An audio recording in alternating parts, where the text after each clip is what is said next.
آج سے ٹھیک 4 سال قبل متحدہ قومی موومنٹ MQM کے بانی الطاف حسین کی ایک تقریر ملک کے ٹی وی چینلز پر نشر ہوئی۔ اس تقریر کے الفاظ تو عدالتی حکم کی وجہ سے شائع نہیں کیے جا سکتے، تاہم اس تقریر کے بعد ہی یہ تاثر پیدا ہوا کہ اب ملک کے سیاسی منظرنامے میں الطاف حسین اور ان کی MQM کی فی الحال کوئی جگہ نہیں رہی۔ اس تقریر کے بعد نہ صرف ریاست کی جانب سے الطاف حسین کی تقاریر نشر و شائع کرنے پر پابندی عائد کر دی گئی، بلکہ خود ان کی اس MQM کے بھی ٹکڑے ہو گئے جو کسی زمانے میں ملک کی تیسری بڑی سیاسی جماعت ہوتی تھی، اور 1988 کے بعد پاکستان کے وفاق میں قائم ہونے والی کسی بھی حکومت کا ان کی حمایت کے بغیر قائم ہو جانا یا وجود برقرار رکھنا ناممکن سمجھا جاتا تھا۔ تو کیا الطاف حسین اور MQM کو عروج بھی اسی اسٹیبلشمنٹ نے عطا کیا تھا جس پر لان تان نے انہیں اس حالیہ زوال سے دوچار کر رکھا ہے، یا پھر اس عروج و زوال میں کوئی حصہ شخصیت پرستی،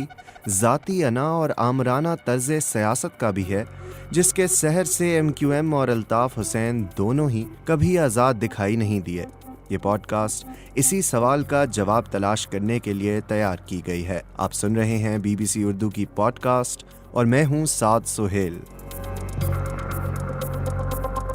5 جولائی 1977 کو پاکستانی بری فوج کے سربراہ جنرل ضیاء الحق نے وزیر اعظم ذوالفقار علی بھٹو کا تختہ الٹ کر ملک میں مارشل لاء نافذ کر دیا۔ اس فوجی بغاوت کو ملک بھر میں عوامی مدد اور حمایت حاصل نہیں تھی، اور ضیاء حکومت سیاسی حمایت اور پذیرائی کی متلاشی تھی۔ تب تک قیام پاکستان کے وقت اردو بولنے والوں کی اکثریت کو ہندوستان سے آ کر کراچی اور سندھ کے دیگر شہری علاقوں میں آباد ہوئے 30 برس ہو چکے تھے۔ ایسے میں ذوالفقار علی بھٹو کے نافذ کردہ کوٹا سسٹم کے تحت اہل کراچی کو میرٹ یا قابلیت کے بجائے کوٹا سے ملازمت اور تعلیمی اداروں کے داخلوں میں حصہ ملتا، اور قابلیت کی بجائے رہائشی علاقے کو فوقیت دی جاتی تھی۔ کوٹا سسٹم رائج کرنے کی وجہ یہ بتائی گئی تھی کہ کراچی یا سندھ کے شہری علاقوں میں چونکہ تعلیم یافتہ اور زیادہ قابل آبادی رہتی ہے، اس لیے تمام داخلے یا ملازمتیں کراچی یا سندھ کی شہری آبادی میں بٹ جاتی ہیں، اور ملک کے دیگر علاقوں کے لوگ ان سے محروم رہ جاتے ہیں۔ کراچی میں رہنے والے اختر رضوی اور رئیس امروہی جیسے ممتاز افراد اس وقت شہری حلقوں میں بطور مدبر اور دانشور اپنا علیحدہ مقام رکھتے تھے۔ یہ دونوں حضرات بھی کوٹا سسٹم کو قابلیت کے خلاف ناانصافی سمجھتے تھے اور اس کے شدید مخالف تھے۔ اس شہری آبادی کے بڑے حصے کا خیال تھا کہ کوٹا سسٹم جیسی ناانصافیاں اس لیے ہوتی ہیں کہ سندھ کی اردو بولنے والی آبادی کی کوئی سیاسی نمائندگی نہیں۔ دراصل اختر رضوی اور رئیس امروہی جیسے ممتاز شہریوں نے ہی کراچی کے نوجوانوں کو اپنی نمائندہ سیاسی تنظیم بنانے کا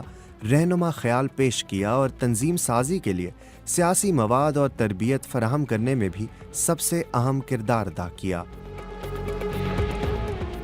17 ستمبر 1953 کو اسی کراچی میں پیدا ہونے والے الطاف حسین نے ابتدائی تعلیم کمپریہنسو ہائی اسکول عزیز آباد سے مکمل کی۔ سن 1970-71 کے درمیان الطاف حسین نے فوجی تربیت کا کورس کرنے کے لیے نیشنل سروس کیڈٹ اسکیم میں شمولیت اختیار کی، لیکن بہت کم لوگ جانتے ہیں کہ اس فوجی تربیت کے فوراً بعد وہ خود بھی پاکستانی فوج کی بلوچ ریجیمنٹ میں شامل ہو گئے۔ 1974 میں میڈیکل کالج میں داخلہ نہ ملنے کے بعد الطاف حسین نے اسلامیہ سائنس کالج سے مائکرو بایولوجی میں BSc کیا، پھر کراچی یونیورسٹی کے شعبہ فارمیسی میں داخلہ لیا، جہاں 11 جون 1978 کو الطاف حسین اور ان کے ساتھیوں نے آل پاکستان مہاجر اسٹوڈنٹس آرگنائزیشن APMSO قائم کی۔ کئی برس تک الطاف حسین اور ان کی نومولود تنظیم کو تعلیمی اداروں میں جماعت اسلامی کی طلبہ تنظیم اسلامی جمعیت طلبہ کی مخالفت کا سامنا رہا، تاہم شہری سندھ کے احساس محرومی و مایوسی اور جواب میں